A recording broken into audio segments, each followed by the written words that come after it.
자, 오늘은 열왕기상 19장 말씀을 함께 나눠보고자 하는데요.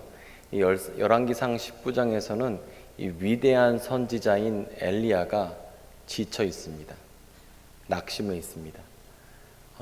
그리고 이 사람이 에너지가 빠지게 되면 뭔가 더 우울해지고 힘들어지지 않습니까? 마찬가지로 이 엘리야는 지금 많은 마음의 어려움 가운데 있습니다. 오늘 말씀을 통해서 하나님께서 엘리야를 어떻게 세우셨는지, 그리고 하나님께서 우리를 어떻게 세우시는지에 대해서 함께 나눠보고자 합니다. 이 열왕기 19장 이 전후 말씀을 좀 보게 되면요, 하나님께서 오므리 왕조, 그리고 아합 왕, 그리고 이스라엘에 대해서 그 범죄함 때문에 이스라엘 땅에 비를 내리지 않으셨습니다. 3년 반 동안이나 이스라엘에 비도 이슬도 내리지 않았습니다. 이런 가운데에서 엘리야는 이런 예언을 한 뒤에 숨었습니다. 그래서 시냇가에 숨어 있기도 하고 또 과부의 손을 의지해서 그곳에서 음식을 받기도 합니다. 그런 가운데에서 숨어 있다가 3년 반이 흘러서 엘리야는 하나님의 음성을 듣게 됩니다. 하나님께서 다시 비를 내리신다고 말씀을 하신 거예요. 그래서 하나님께서 비를 내리신다는 얘기를 듣고 아합 왕의 앞에 섰습니다. 그리고 이렇게 얘기를 합니다. 당신이 데리고 있는 바알 선지자들, 아세라 선지자들 450명과 400명을 다 데리고 오십시오.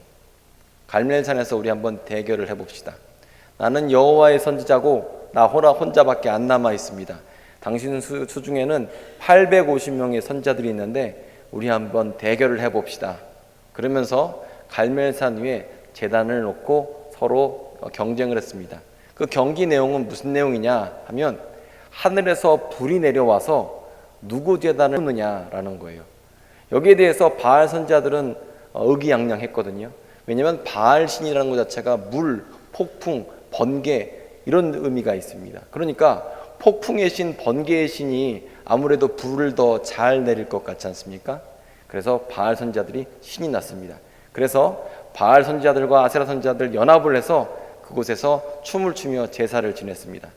그런데 아무리 춤을 추며 제사를 해도 비가 내리지 않는 거예요. 그러자 엘리야가 누워서 조롱을 합니다. 더 크게 소리질러라, 너희 신이 듣지 않고 있다. 더 크게 소리질러라, 이렇게 비웃었습니다. 그리고 바알과 아세라 선지자들은 몸에 칼로 흠집을 내면서 피를 내면서 또 이제 춤을 추면서 제사를 지냈습니다. 그런데 아무리 그렇게 춤을 춰도 하늘에서 번개가 내리지 않는 거예요. 불이 내리지 않는 거예요. 그리고 결국 엘리야의 차례가 왔습니다. 엘리야는 그곳에다 물을 4통을 3번씩 12통을 부었습니다. 제단을 먼저 쌓고 그 위에 제물을 놓고 물을 막 부었습니다. 그리고 하나님 앞에 이렇게 기도를 합니다. 하나님, 응답하여 주십시오. 응답하여 주십시오. 이 백성의 주는 여호와 하나님이신 것과 주는 그들의 마음을 돌이키시는 분인 것을 알게 해 주십시오. 무슨 내용이죠? 하나님이 참 하나님이신 것과 하나님은 백성의 마음을 돌이키시는 분인 것을 알려주십시오라고 이렇게 기도를 했어요. 그리고 이렇게 기도할 때 하늘에서 불이 내려와서 번제물과 그 물과 흙을 다 태웠습니다.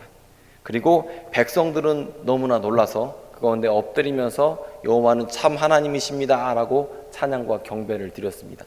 여기서 끝나지가 않아요. 그래서 이렇게 끝난 다음에 백성들은 어떻게 했냐면 바알과 아세라 선지자들이 거짓 선지자다, 그동안 우리를 속였다라고 생각하고 그들을 죽였습니다. 그러자 이게 어떻게 됐어요? 바알과 아세라 선지자들은 다 죽었고 엘리야 혼자 남았습니다. 그리고 그 가운데에서 엘리야는 하늘을 향해서 기도하기 시작합니다. 하나님, 비를 내려주십시오. 비를 내려주십시오 하고 기도하고, 그리고 바다에서 손바닥만한 구름이 다가오는 것을 보면서 비가 오는 것을 경험했습니다. 그런데 이 소식이 아합의 아내인 이세벨에게 들어가게 되자 문제가 달라지게 된 거예요. 아니, 감히 우리 선지자들을 다 죽여? 너도 그 중에 하나처럼 만들어줄게 하면서 이제 협박을 한 겁니다. 그랬더니 엘리야가 그 협박을 듣자마자 어쩔 줄 모르고 도망가기 시작해요. 그 위대한 선지자, 불도 내리고 죽은 사람도 살리고 그리고 이 많은 기적을 했던 엘리야 선지자가 이세벨의 협박 앞에서 도망가기 시작합니다. 목숨을 위해서 도망가기 시작해요. 그 내용이 오늘 19장에 나와 있습니다. 그러니까 엘리야는 지금 완전히 지금 고갈된 상태예요. 자, 보십시오. 이게 참 여러분 이해가 안 가지 않습니까? 아니 그렇게 능력을 받고 기적을 맛보고 아니 눈앞에서 그렇게 불 떨어지는 걸 봤으면 정말 마음 가운데 용기가 나고 하나님께서 함께 하시는 것 때문에 더 담대할 수 있을 것 같다 이렇게 생각하잖아요. 그런데 사실 그렇지가 않아요. 제가 아는 그 권사님이 간증하는 걸 들어봤는데 이런 얘기를 하시더라고요. 산에 가서 뜨겁게 기도를 한대요. 산상부흥회 같은 거 있을 때. 그러면 산에 가서 뜨겁게 기도를 하고 나면 와 정말 그 가정을 섬기겠다는 생각 또 교회를 섬기겠다는 생각들로 마음에 가득 차요. 하나님께서 주시는 그 사랑과 은혜 때문에 기분이 너무 감사하고 좋아요. 그러면 집에 도착하면 은혜로운 일이 펼쳐져야 되는데 그렇지가 않대요. 내가 은혜를 많이 받으면 받을수록 집에 가자마자 남편이 긁는다는 겁니다. 그래서 여러분이 지금 은혜를 많이 받으시잖아요. 그럼 집에 가면 환난과 핍박이 기다리고 있을지도 몰라요. 그게 영적인 원리예요. 내가 은혜를 받으면 받을수록 그 은혜를 빼앗아 가려고 하는 그 영적 싸움이 우리에게 반드시 있습니다. 여러분이 은혜를 안 받죠? 그런 시험 없습니다. 그런데 은혜를 받으면 내가 하나님의 그 영적 그 놀라운 그 진리를 얻게 되면 그것을 빼앗아 가려는 세력이 반드시 있다는 거예요. 지금 엘리야는 지금 너무 힘든 상태예요. 기사와 이적을 행했습니다. 원수들을 무찔렀습니다. 하늘에서 비가 내렸습니다. 모든 문제가 다 해결됐는데 너무나 지쳐있고 괴로운 가운데 있죠. 엘리야는 영적으로 무장해제가 된 상태예요. 싸울 의지가 전혀 없습니다. 이게 무기를 들고 있는 것보다 더 중요한 것은 싸우겠다는 의지거든요. 지금 싸울 의지조차 잃어버렸어요. 그리고 이렇게 기도해요. 하나님, 내가 죽기를 원합니다. 넉넉하오니 지금 내 생명을 거두어 주십시오. 이렇게 기도를 하고 있어요. 그리고 하나님은 엘리야를 먹이시고 하나님의 산 호렙산으로 가게 하십니다. 그리고 그 가운데에서 지금 하나님께서 말씀하시는 가운데에서 바람이 있는 거예요. 폭풍이 있으면서 폭풍 가운데 바위가 부서졌습니다. 그런데 그 가운데 하나님이 계시질 않아요. 지진이 있었습니다. 그런데 지진 가운데에도 하나님이 계시질 않아요. 불이 내려왔습니다. 그런데 불 가운데에도 하나님이 계시질 않아요. 그런데 그 가운데에서 갑자기 세미한 음성, 이 세미한 음성이라는 것은 영어 성경을 여러분이 보면 위스퍼라는 거예요. 조용하게 속삭이는 소리. 하나님이 폭풍 가운데도 계시지 않고 불 가운데 지진 가운데 계시지 않는데 조용하게 속삭이는 소리 가운데 하나님이 계셨다는 겁니다. 하나님께서는 이렇게 조용하게 속삭이는 가운데 엘리야를 위로하셨어요. 이게 참 의미가 있습니다. 보통 우리가 생각할 때는 지진 가운데 하나님이 계실 것 같잖아요. 풍랑 가운데 하나님이 계실 것 같잖아요. 불 가운데 하나님이 계실 것 같잖아요. 놀라운 역사 가운데 하나님이 딱 나타나실 것 같잖아요. 그런데 엘리야의 예상과 달리 우리의 예상과 달리 하나님은 세미한 음성 가운데 지금 엘리야를 위로하신다는 거죠. 그러니까 이걸 다른 말로 보면 우리가 예상하지 못한 상황 가운데 예상하지 못한 방법으로 하나님은 우리에게 말씀하세요. 그런데 하나님께서 우리에게 말씀하셔도 우리는 그것을 무시하고 못 들을 때가 참 많이 있습니다. 자, 오늘 말씀을 좀 정리를 해보면 이 위대한 선지자 엘리야가 완전히 지쳤습니다. 위대한 선지자, 기적을 일으키는 선지자가 지금 싸울 의지가 없습니다. 완전히 무너져 버렸어요. 구태여 비유를 하자면 수폭한데, 엄청나게 비싼 수폭한데 기름이 하나도 없습니다. 1m도 움직일 수가 없는 게 지금 엘리야의 상황입니다. 완전히 지친 상태가 바로 엘리야입니다. 그러면 하나님께서 엘리야를 어떻게 일으키셨습니까? 죽고 싶다 이렇게 말하는 엘리야를 하나님께서 어떻게 일으키셨습니까? 지쳐있고 다 번아웃돼서 다 타버린 에너지가 하나도 없는 엘리야를 하나님께서 어떻게 일으키셨습니까? 보면 하나님께서는 특별한 방법으로 일으키셨습니다. 여기서 주의해서 봐야 될 것은 이런 거예요. 우리가 삶 가운데에서 지치잖아요. 우리가 삶 가운데에서 은혜를 좀 잃어버린 것 같아요. 하나님의 사랑을 잃어버린 것 같아요. 답답해요. 그러면 우리는 어떻게 하는 줄 아세요? 우리는 보통 옛날에 은혜 받았던 방법을 생각합니다. 과거에 하나님께서 나를 어떻게 만나셨는지를 생각합니다. 그래서 하나님께서 나를 기도 가운데 만나셨지 하는 사람들은 기도원에 가서 이 나무 뿌리를 붙잡습니다. 자, 기도원에서 나무 뿌리 3일 동안 흔들어 갖고 뽑았어요. 그리고 기도 응답을 20년 전에 받았습니다. 오늘 문제가 생겼는데 기도 뿌리를 20년 동안 흔들어 또 열흘 동안 흔들어서 뽑았어요. 기도 응답이 될까요, 안 될까요? 말씀이 없으시네요. 자, 열흘 동안 기도 뿌리를 뽑아 갖고서는 기도 응답 받았어요. 그런데 이번에 문제가 생겨서 산에 또 올라가서 비슷한 나무를 붙잡고 열흘 동안 기도해서 기둥뿌리 뽑았습니다. 나무뿌리 뽑았습니다. 기도응답 해주실까요? 안 해주실까요?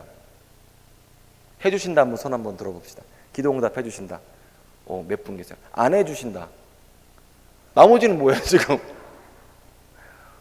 사실 정확한 답은 알 수 없답니다. 이게 하나님의 세계는요, 자연과학과 틀립니다. 자연과학은 어떠죠? 영도시의 일기압에서 물은 얼어요. 그런데 하나님은 똑같은 상황 가운데 똑같이 기도했다고 누구는 응답받지만 누구는 응답받지 못해요. 그렇다고 하나님이 없다고 단정하기도 어려워요. 왜냐하면 제가 흔히 표현하는 말로 빛은 줄자로 잴 수는 없거든요. 과학적인 방법으로 하나님이 있는지를 실험할 수는 없습니다. 하나님을 아는 방법은 철저하게 하나님께서 우리 가운데 나타내 주시는 방법, 자기 계시의 방법으로 하나님은 나타내 주시거든요. 기둥뿌리 뽑는 방법을 해요. 어떤 분들은 찬양 가운데 은혜를 체험하고 기도응답을 체험했어요. 그분들은 문제가 생기면 어떻게 할까요? 찬양을 할 겁니다. 어떤 분은 설교 말씀을 듣다가 유명한 목사님 설교 말씀을 듣다 은혜를 받고 기도응답 받았습니다. 그럼 이분은 문제가 생기면 어떻게 할까요? 옛날 설교를 다시 듣겠죠. 그 목사님 설교를 다시 듣겠죠. 보통 우리는 이렇게 문제가 생기면 어떻게 해결을 하냐면 과거에 응답받았던 방법들, 과거의 해결 방법으로 지금 문제를 해결하려는 경향이 있습니다. 그런데 그게 잘 안 될 겁니다. 지친 우리에게 과거의 방법을 강요하거나 내가 그렇게 한다고 해서 응답되지는 않습니다. 그러면 기적은 어떻습니까? 기적도 잘 안 돼요. 과거에 하나님께서 내 다리를 고치셨다, 팔을 고치셨다. 그런데 그 과거에 만난 하나님은 나에게 오늘 에너지를 줄 수는 없어요. 그거 참 신기합니다. 엘리야를 보십시오. 기적을 행했습니다. 하늘에서 불이 내려왔습니다. 그런데 지금 지쳐있죠. 과거의 어떤 방법이나 과거에 만난 능력은 지금 나를 일으킬 수 없고 지금 나에게 소망을 줄 수 없어요. 사실 그런데 우리는 이런 과거의 방법을 끊임없이 추구할 때가 참 많이 있습니다. 여러분이 삶에서 지치셨을 때 여러분은 어떤 방법을 사용하십니까? 어떤 영적인 치료법을 사용하고 계십니까? 여러분 삶 가운데에서 은혜가 고갈됐을 때, 삶이 지칠 때, 능력이 없을 때 여러분은 어떤 방법을 사용하십니까? 어쩌면 여러분은 더 센 자극을 원하진 않으십니까? 불을 받아야 돼. 불이 떨어져야 돼. 내가 더 열심히 찬양해야 돼. 내가 더 열심히 금식해야 돼. 이렇게 하면서 과거에 은혜 받았던 방법이나 더 큰 기적이나 더 큰 어떤 능력을 간구하시지는 않습니까? 그런데 이 사람이란 건 참 묘해서 자극을 받으면 더 센 자극, 더 새로운 자극을 원하게 돼 있어요. 그런데 이것은 우리에게 능력을 줄 수 없습니다. 하나님은 그런데 어떻게 엘리야에게 새로운 소망을 주셨습니까? 세미한 음성으로 말씀하셨다는 거죠. 엘리야가 생각하지 못한 방법으로, 우리가 생각하지 못했던 방법으로 하나님은 우리에게 말씀해 주세요. 우리가 참 신기한 건요, 영적으로 민감해지면 하나님의 음성이 잘 들려요. 여러분 혹시 설거지 하다가 갑자기 하나님께서 나에게 이렇게 말씀하시는 것 같아, 이런 거 경험해 본 적 있으시죠? 아니면 무엇인가 한강을 걷거나 운동하거나 할 때 하나님께서 나에게 이렇게 말씀하시는 것 같아, 이런 걸 경험한 적은 없으십니까? 여러분이 영적으로 민감해지면 하나님은 내가 생각하지 못했던 방법으로 나에게 말씀을 해주세요. 나에게 소망을 주세요. 내가 깨닫게끔 도와주세요. 아무것도 아닌 세미한 음성 가운데 우리에게 말씀하시고 권고하세요. 때로는 내가 싫어하는 사람, 아니면 어떤 사람은 드라마를 볼 때에도 영적으로 민감하면 하나님의 음성을 듣기도 합니다. 뉴스를 통해서 듣기도 하고요, 내가 교제하는 사람을 통해서도 하나님의 음성을 듣기도 해요. 하나님은 정말 모든 것을 통해서 우리에게 말씀하세요. 그런데 우리가 못 듣죠. 안 듣죠. 그래서 영적으로 보면요, 우리는 말하기를 잘하는 사람이 은혜를 받는 것이 아니라 듣기를 잘하는 사람이 은혜를 받습니다. 한번 따라해 볼까요? 듣기를 잘해야 은혜를 입는다. 자, 보십시오. 우리는 듣기를 잘해야 은혜를 받아요. 누군가 여러분이 대화를 하고 교제를 할 때 상대방이 한마디 듣지도 않고 자기 얘기만 떠든다고 생각해 보십시오. 얼마나 답답해요. 그렇죠? 몇몇 분들 얼굴 보니까 여러분은 그런 분하고 살고 있는 것 같은데, 사실요, 이게 참 재밌는 게 뭐냐면 남자들이 안 듣는 것 같지만 오히려 남자들이 더 잘 듣습니다. 왠지 아세요? 여자분들 여러 명 앉아갖고 얘기하는 거 보신 적 있습니까? 여러분, 여자분들 4명 앉아서 우리 카페에서 있다가 한번 올라가 보세요. 권사님들 4명 앉아 있으면 4명 중에서 듣는 사람 하나도 없습니다. 다 떠들어요. 동시에 얘기합니다. 여자들은 듣기와 말하기가 동시에 되거든요. 그래서 동시에 얘기를 해요. 남자분들은 어떻죠? 한 명이 말하면 한 명은 들어야 돼요. 동시에 떠드는 경우에는 싸우는 경우밖에 없습니다. 한 명이 말하고 한 명이 들어요. 듣는 것이 인간 관계에서도 너무 중요해요. 왜냐하면 보통 말을 하게 되면 결국 자기 자랑밖에 안 합니다. 내 얘기밖에 안 하게 되고 결국 자랑하게 돼요. 그리고 듣지 않는 것이 얼마나 치명적인지 몰라요. 그래서 우리는 인간관계를 하면서 듣지는 않지만 듣는 척하는 법을 또 배우죠. 나는 지금 안 듣고 있지만 듣는 척 해야 돼. 가만히 있어야 돼. 내가 말할 기회를 찾아야 돼. 라고 하면서 듣는 척 하기도 해요. 사실 우리는 누군가에게 항상 내 얘기를 하고 싶어 합니다. 내 속마음을 얘기하고 싶어 해요. 그래서 사실 우리는 듣는 사람 찾기 위해서 카운셀링을 받기도 합니다. 제가 유튜브에서 이 화류계에서 계신 여성분들 인터뷰하는 걸 본 적이 있거든요. 근데 그거 되게 재밌었습니다. 왜 재밌었냐면 거기 있는 여자분이 하나 와서 얘기를 하는데 자기가 어떻게 얘기를 하냐 그랬더니 자기네들은 말하는 그 남자 고객 이야기를 잘 들어준다는 거예요. 그랬구나, 그렇군요 하면서 얘기를 잘 들어준다는 거예요. 얘기를 잘 들어주고 위로해 준다는 거예요. 왜냐하면 거기 오는 사람들이 하나같이 자기 얘기를 할 데가 없대요. 왜냐하면 모든 사람이 자기 얘기를 하고 싶어 하지 듣고 싶어 하지 않잖아요. 그래서 자기는 남의 얘기를 잘 들어주고 위로를 한다는 거예요. 제가 그 얘기를 듣고 나서 얼마나 재미있었냐면, 술병 치고 성경책만 갖다 놓으면 제가 하는 일하고 똑같은 거예요. 저도 들어주거든요. 그러니까 우리는 누구든지 다 들어주는 건 하고 싶지 않고 말하고 싶어 해요. 여러분, 그런데 말하는 걸로 다른 사람의 마음을 얻을 수는 없습니다. 들어줄 때 그 사람의 마음을 얻게 되죠. 대화가 참 어려운 이유는 듣지 않기 때문입니다. 대화를 잘하려면 듣기를 잘해야 되거든요. 상황에 맞는 말을 해야 되지 않습니까? 듣기가 커뮤니케이션 소통의 기본인데 우리는 말하기에만 신경 써요.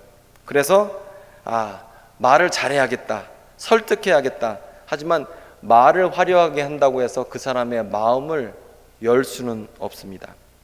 자, 그럼 이것을 우리 삶 가운데 적용해 보면 우리가 하나님의 마음을 어떻게 열 수 있습니까? 우리가 기도를 한다고 주님 앞에 와서 내 얘기만 잔뜩 하고 가버려요. 하나님이 얼마나 답답하시겠습니까? 이걸 또 우리 삶 가운데 적용하면 내가 하나님의 음성을 잘 듣고 있다면, 하나님의 속마음이 어떤 것인지 안다면 하나님께서 얼마나 기쁘시겠어요. 하나님의 마음을 어떻게 우리가 열 수 있겠습니까? 인간 대 인간 관계에서도 누군가의 마음을 열 때 그 사람의 마음을 들어줘야 그 사람의 마음이 열리고 삶이 열리잖아요. 나에게 대한 호의가 베풀어지지 않습니까? 이게 처세술이잖아요. 그런데 하나님과 우리와의 관계에서 나는 항상 떠들기만 하고 얘기만 하고 하나님의 말씀을 들을 생각을 안 해요. 그런데 하나님은 내가 듣기를 원하고 계세요. 우리가 하나님의 마음을 여는 방법은 들음을 통해서 여는 거예요. 하나님 그러셨군요. 하나님 마음이 이러셨군요. 하나님 그렇습니다. 이렇게 한다는 거예요. 그래서 사실 기도라는 건 정확하게 얘기하면 부르짖고 외치는 것도 기도지만 부르짖고 외치는 가운데에서 하나님의 마음을 듣는 게 기도죠. 기도할 때 자기 말만 하고 나가버리면 그건 대화라고 할 수 없습니다. 하나님도 우리도 듣기를 잘해야 됩니다. 그게 대화죠. 그리고 그러면 우리가 하나님의 음성을 왜 잘 들을 수가 없을까요? 좀 생각을 해보면 사람들은요, 우리가 대화를 할 때도 인간 대 인간으로 대화할 때도 듣는다고 해도 사람들은 듣지 않습니다. 자기가 듣고 싶은 대로 듣지 사실을 듣지 않아요. 말하는 사람의 의도를 쫓아가기보단 내가 듣고 싶은 것만 듣게 되죠. 아마 여러분은 이런 경험을 많이 하셨을 거라고 생각합니다. 말하는 사람의 의도와 관계없이 내 맘대로 들어요. 선택 듣기를 합니다. 자기 필요한 것만 듭니다. 이렇게 하면 대화가 될 수 없죠. 인간 대 인간도 그렇지만 하나님과도 대화할 수가 없습니다. 그리고 또한 욕심에 잡히면 들을 수가 없습니다. 상대방에 대해서 내가 요구하는 게 있어요. 그러면 상대방의 말을 들을 수가 없거든요. 하나님 관계도 마찬가지예요. 내가 다른 것에 마음이 있어요. 그러면 하나님과의 대화 가운데에서 하나님의 음성을 제대로 들을 수가 없죠. 그리고 또한 하나님과의 관계에서 우리가 다른 것을 이미 듣고 있으면 음성을 들을 수 없습니다. 내가 이미 다른 거 듣고 있어요. 세상 처세든 내 방법이든 듣고 있어요. 그러면 하나님과의 관계에서 하나님의 음성을 들을 수가 없어요. 그러면 우리가 어떻게 하면 잘 들을 수가 있습니까? 내 마음 가운데에 정결해지면, 성령의 인치심 가운데 내 마음에 더러운 것들이 다 불살라지고 죄악된 것이 다 내려놔지면 우리는 하나님의 음성을 듣습니다. 이게 잘 안 돼요. 예를 들어서 오늘 주보 광고에 뭐가 있었냐면 오늘 대청소가 있습니다 이렇게 말씀을 드렸어요. 그러면 이걸 들었지만 듣지 않아요. 들었지만 듣지 않습니다. 그렇지만 하나님은 모든 방법으로 우리에게 말씀하시거든요. 민감해지면 들을 수 있습니다. 하나님은 세미하게 말씀하시거든요. 사람을 통해서 말씀하시거든요. 목사를 통해서 아니면 구역장을 통해서 여러 사람을 통해서 하나님은 우리에게 말씀하시는데 내가 안 들으려고 생각하고 있었기 때문에 들을 수가 없어요. 우리 한번 따라해 볼까요? 그러셨군요. 하나님 그러셨군요. 여러분 청소해야 됩니다. 그러셨군요. 해야죠. 그런데 이렇게 마음이 정결해지려고 우리가 자발적으로 노력을 하냐? 그렇지 않아요. 우리는 자발적으로 정결해질 생각이 없습니다. 자발적으로 하나님 말씀 들을 생각이 없습니다. 그러면 하나님은 어떻게 하시냐? 하나님 우리 가운데 고난을 허락하십니다. 삶의 어려움을 허락하십니다. 삶의 어려움이 찾아오면 어떻게 되는 줄 아십니까? 우리는 이상하게 하나님의 음성에 귀를 기울이죠. 삶의 어려움이 찾아오죠.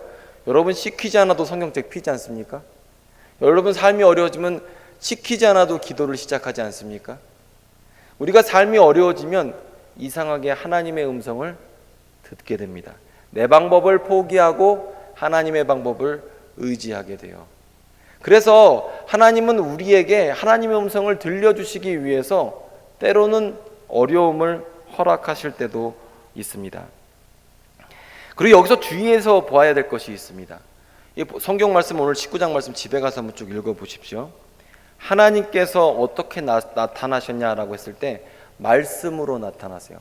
하나님은 엘리야에게 말씀하시고 그 말씀하시는 것이 하나님이셨어요. 즉 무슨 얘기냐면 내가 영적으로 민감해져서 하나님의 음성이 잘 들리고 그 하나님의 의도가 잘 들리는 것은 즉 하나님의 임재가 우리 가운데 있는 것을 말하는 거죠. 내가 하나님을 만나는 것, 그게 바로 하나님의 음성을 듣는 것, 말씀의 임재가 있다는 거죠. 말씀을 정리하도록 하겠습니다. 하나님은 우리의 삶 가운데 항상 말씀하십니다. 이건 진리예요. 말씀 안 하시잖아요. 말씀은 항상 하십니다. 근데 내가 안 듣습니다. 듣고 싶지 않고 아니라고 부정하고 내 편견 때문에 내가 가려는 길이 다른 길이기 때문에 내 욕심 때문에 듣지 않습니다. 그런데 엘리야에게 하나님은 지진 가운데도 나타나지 않으셨습니다. 불 가운데 나타나지도 않으셨습니다. 폭풍 가운데도 나타나지 않으셨습니다. 오히려 엘리야가 예상하지 못했던 세미한 음성 가운데 하나님은 엘리야를 만져주셨어요. 이 음성이 너무 중요합니다. 그 세미한 음성 가운데 엘리야는 새 힘을 얻게 되고 소망을 얻게 되고 해야 할 일들을 알게 됩니다. 사실 우리는요, 예수님의 음성이 없으면 살 수 없는 존재들이에요. 예수께서 우리에게 말씀하시면 삶의 의미를 알게 됩니다. 하나님이 우리 삶 가운데 말씀하셔야만 우리가 사는 존재예요. 우리는 하나님의 음성을 들어야만 사는 존재입니다. 주님은 그리고 우리에게 말씀하고 계십니다. 내가 귀를 열면 하나님의 음성이 들리게 됩니다. 우리가 혹시 우리 가운데에서 엘리야처럼 낙심한 영혼들이 있으십니까? 하나님은요, 말씀으로 우리를 세우십니다. 우리에게 지금 말씀하고 계세요. 우리를 세우기를 원하고 계십니다. 우리에게 능력 주기를 원하고 계십니다. 내가 생각한 방법이 아닌 하나님의 방법으로 우리에게 말씀하십니다. 주님은 우리에게 엘리야처럼 민감해지기를 원하고 세미한 음성에 귀 기울이기를 원하고 내 방법을 포기하기를 원하고 계십니다. 그리고 주님은 주님 뜻대로 살아가기를 원하고 계십니다. 사실 내 방법대로가 아닌 하나님 방법대로 살아가는 것, 그게 바로 성령의 임재, 말씀의 임재 가운데 있는 삶입니다. 자, 여러분, 요즘 코로나 때문에 참 쉽지 않으신 줄을 믿습니다. 그렇죠? 코로나 때문에 쉬운 사람이 하나도 없어요. 다 힘들대요. 다 지쳤대요. 내가 경험해보지 못한 재난이다, 이렇게 얘기를 합니다. 온 세계가 이렇게 떠들고 있습니다. 인간적 방법도 별로 없습니다. 우리는 어떻게 여기서 에너지를 얻어야겠습니까? 능력을 받아야겠습니까? 우리는 하나님의 음성에 귀 기울이는 것으로, 하나님의 방법으로 우리는 능력을 받아야 합니다. 그렇게 능력 얻으시고 소망 얻으시는 여러분들 되시기를 예수 그리스도의 이름으로 축복합니다.